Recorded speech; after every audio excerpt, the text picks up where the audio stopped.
good evening. Please give a Festival of the Sound round of applause for English pianist Martin Roscoe.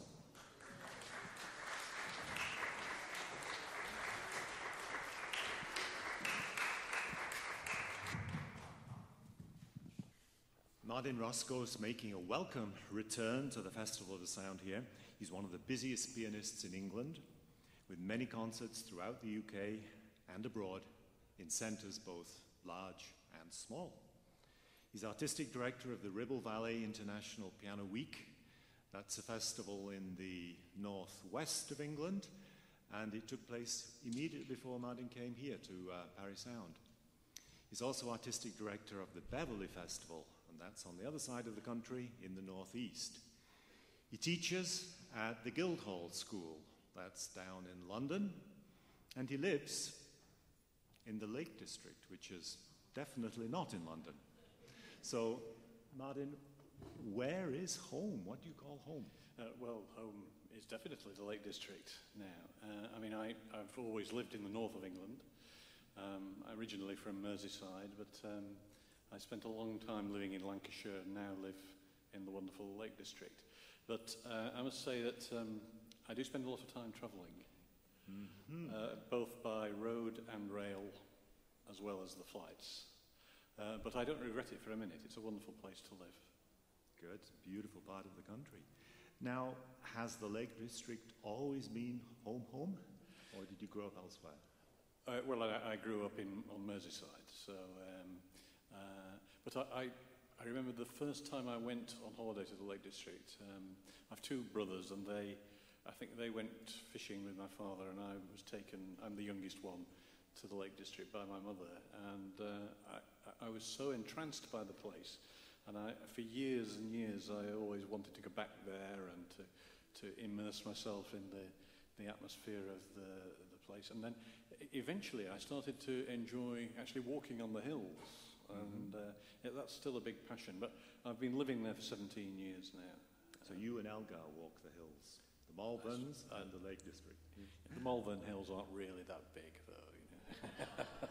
No, that's they're true, very beautiful. But there are, very beautiful. 4 or 5 of them, yeah, so they're very beautiful. Up and down, up and down. Yeah. When you were a real youngster, when you were 5, 6, 7, whatever it was,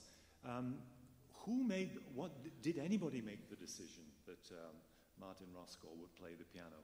Was it you or was it your parents? Well, I started piano lessons at age 6, and my mother played the piano a bit. It wasn't her profession at all, and my father played the violin. Both my brothers had piano lessons, so it was inevitable I was going to go down the same track. And I just went to the local teacher in the village where I lived. And her opinion was fairly quickly that actually I had a lot less talent than my brothers. And I didn't show a lot of interest in it at all, but when I was just 7, the whole family went down to London for a week's holiday, and the first night we all went to the Albert Hall to see a prom.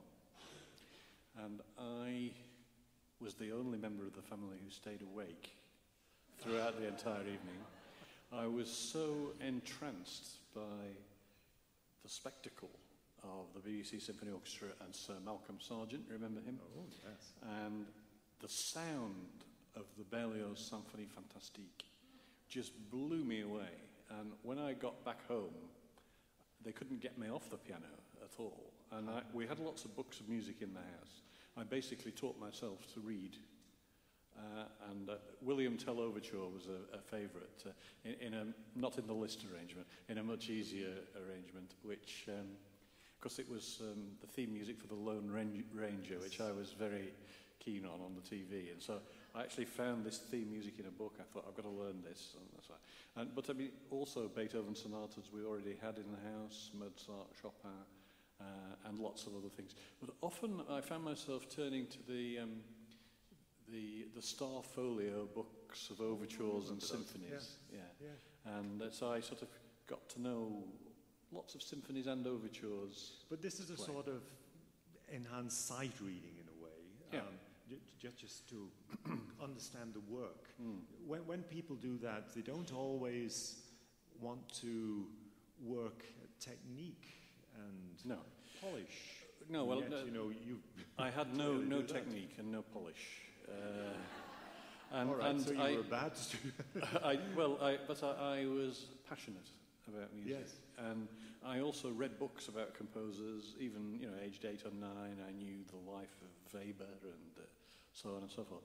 But I played very badly, and I didn't change teacher. My parents just let me express my enthusiasm.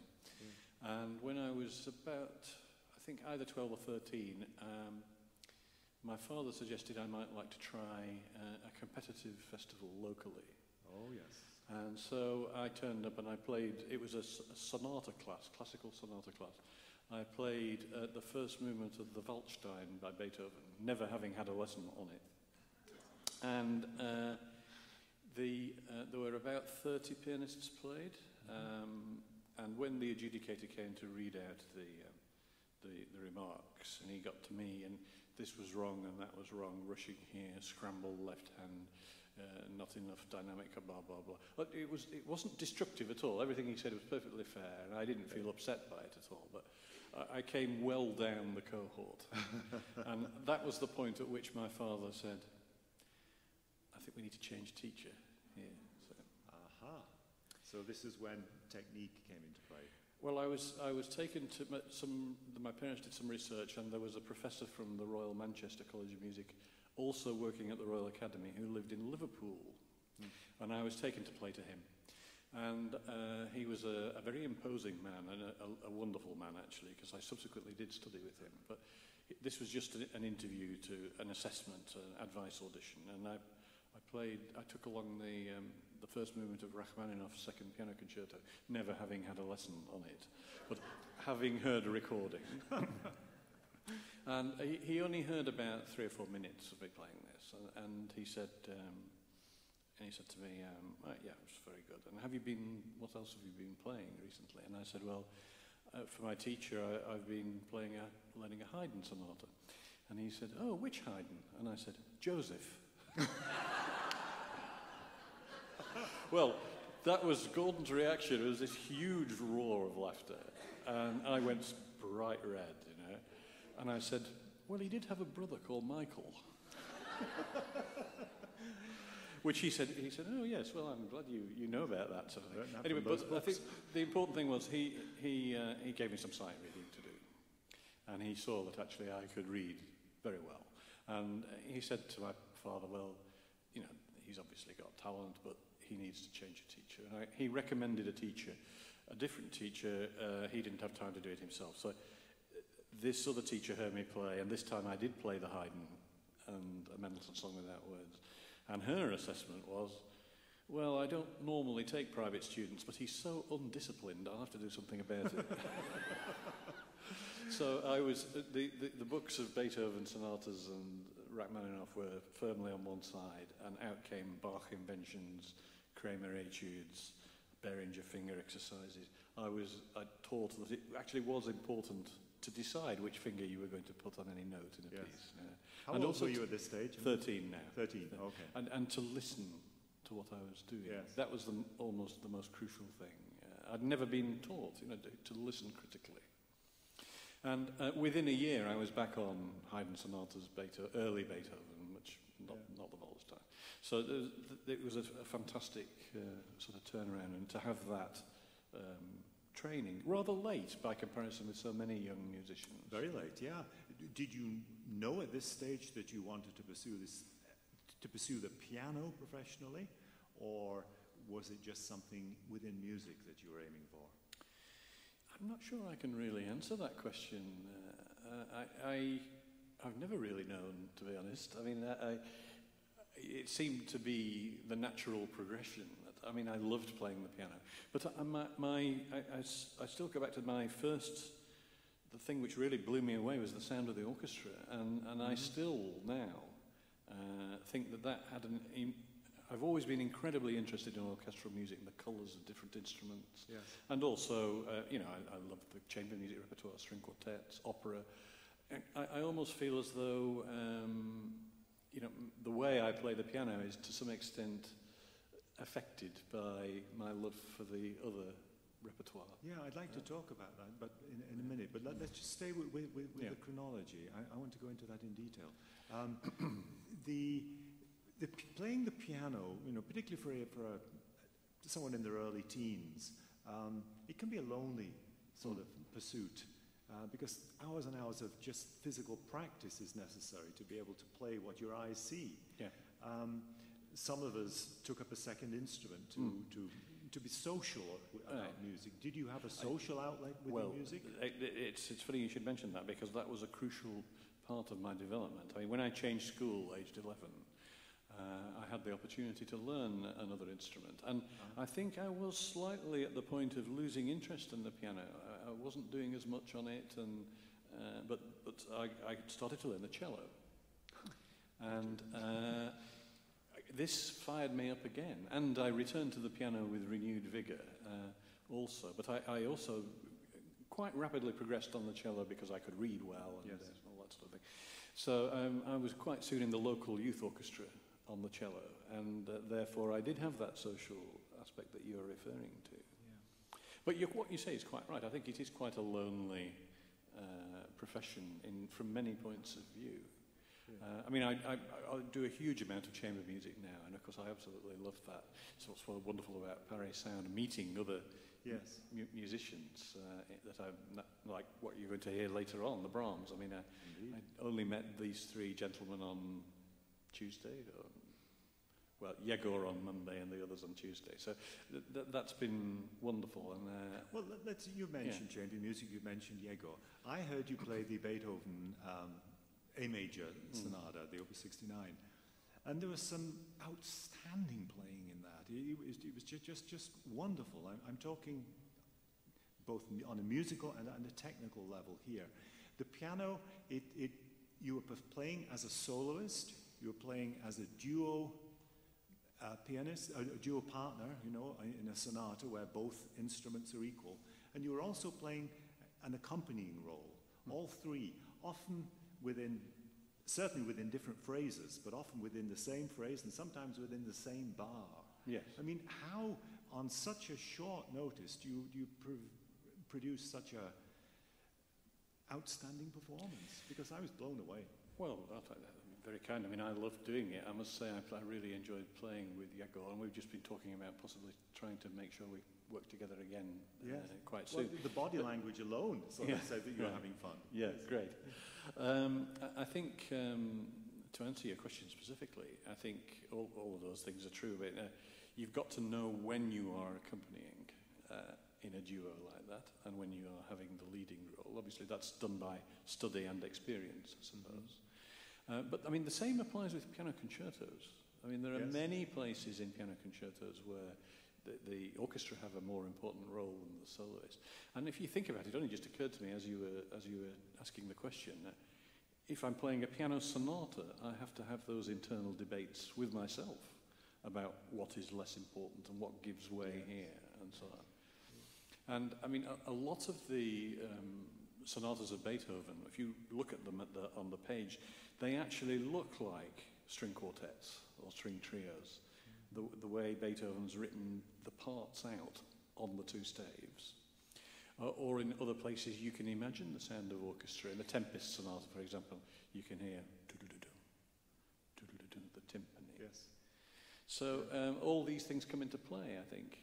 Yeah. But as far as the interaction in a new relationship is concerned, I think that is just down to people who've done a lot of that sort of thing already and are prepared to understand there are so many different ways of actually playing these pieces, and that's what's so exciting, that you come and you work with someone who's got a new idea. When I was rehearsing with Jim Campbell this morning, the Brahms, we just played a bit of the slow movement, and I suddenly took a lot more time.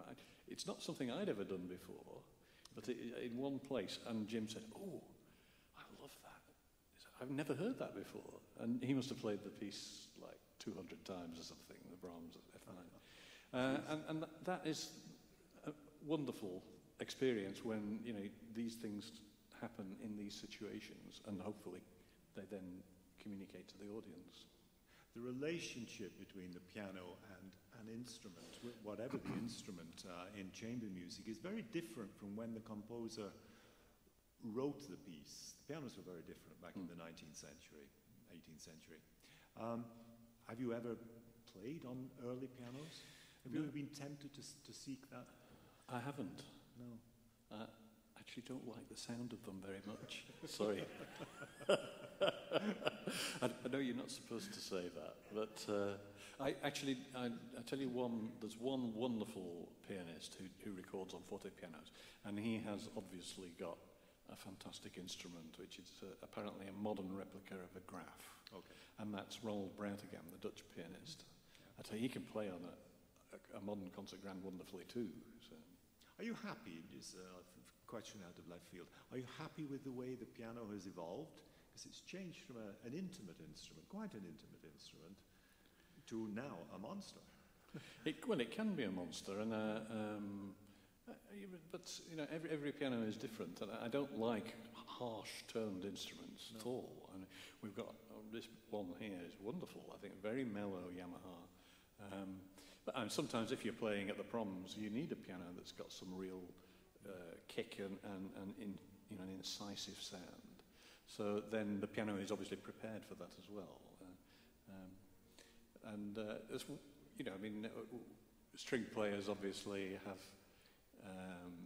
in some ways, a much better deal than pianists because they can take their own instruments and always play the same one. But pianists also can have, in some ways, a more interesting experience because every piano is different, hopefully. And I know that some companies seem to think that you should try and make them all the same, but I don't want to go there. What about the conventions of the piano recital, sitting sideways on to an audience, and half the audience can't see your fingers? Are you happy about the way that's evolved? And we have to blame Liszt for that, I think. I suppose we do have to blame Liszt for the fact that pianists are always expected to play from memory as well, which I've virtually given up doing now. I hardly ever play from memory. But I think just to sort of ram this point home, Liszt gave up recitals at the age of 38. That's true. And I think if he'd gone on much longer, he would have seen what a difficult thing he'd set himself there. Anyway, that's not what you're asking me.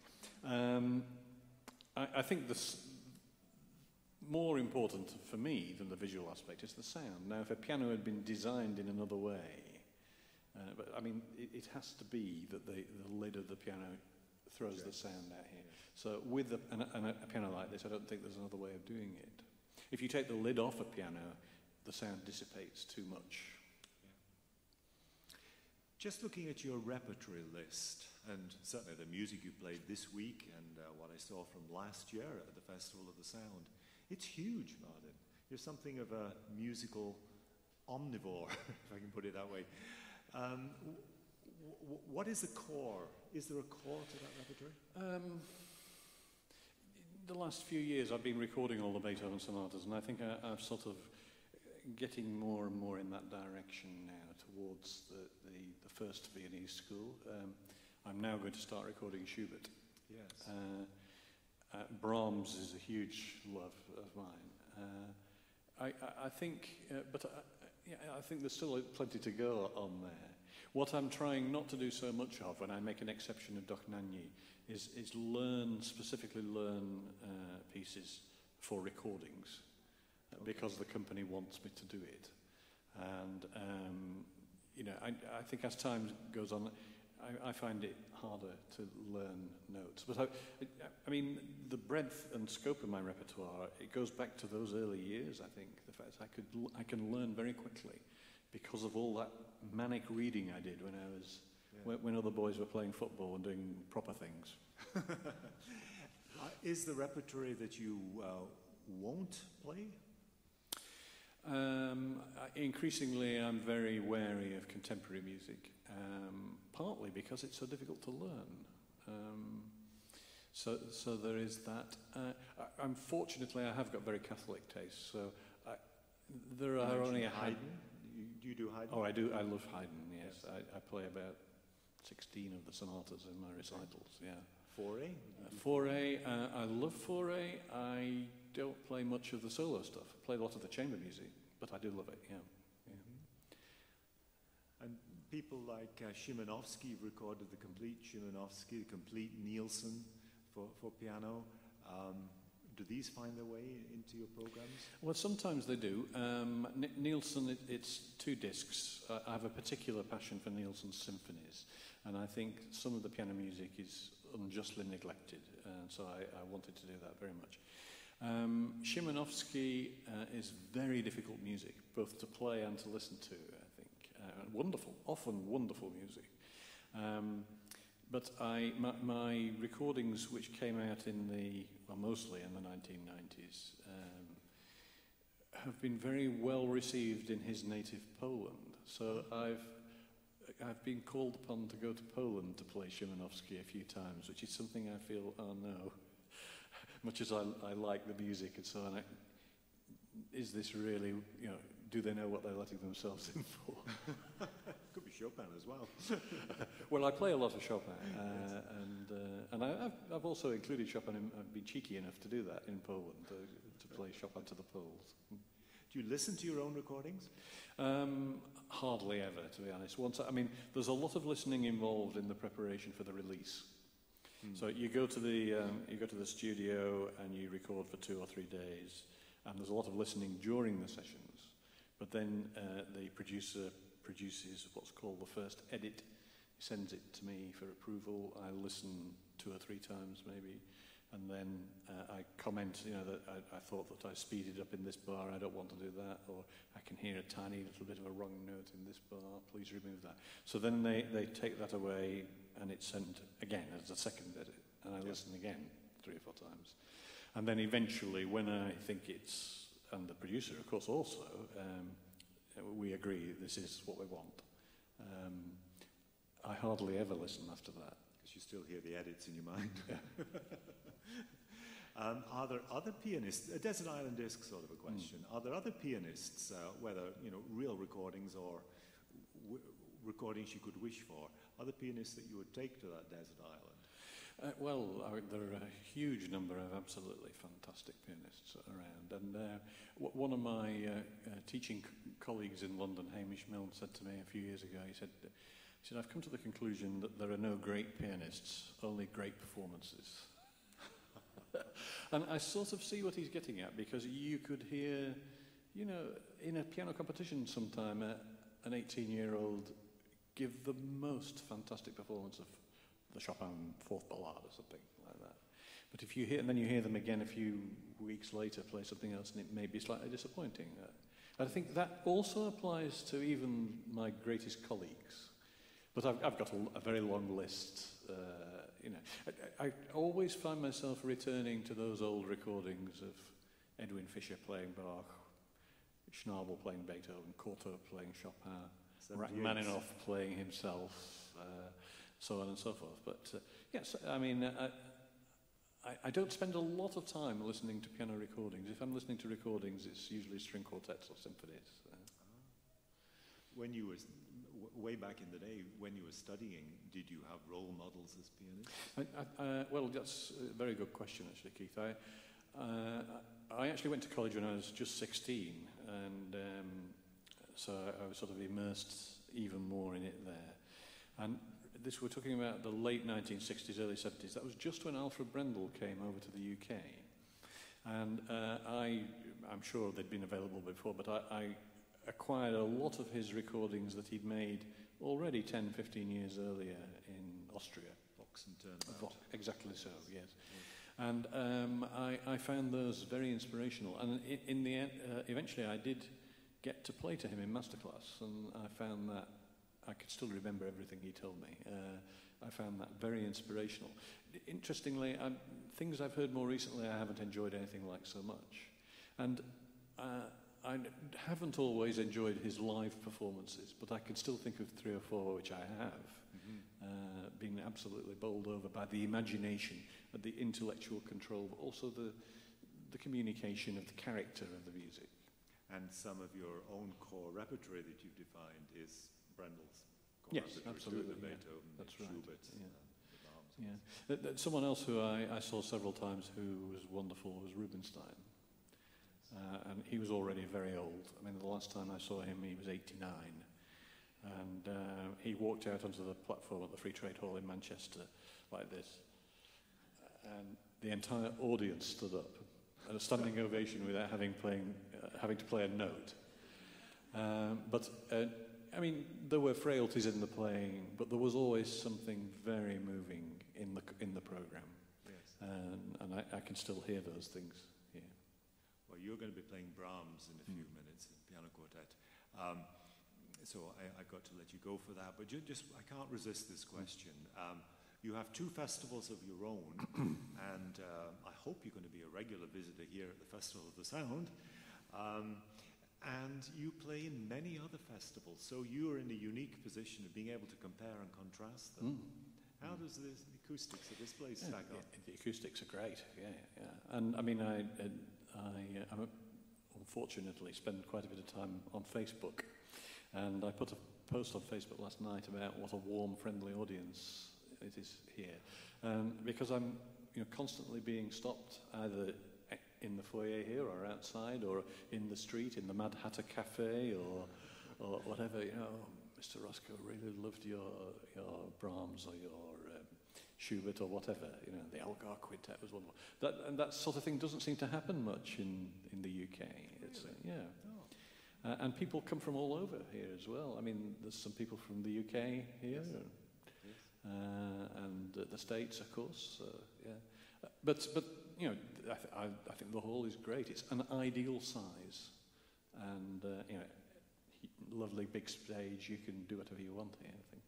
Good. Well, you're a very welcome visitor, and I'd like to thank you for your generous time this evening. My pleasure. Looking forward to the Brahms. Okay, thank you very Martin much. Roscoe. Okay.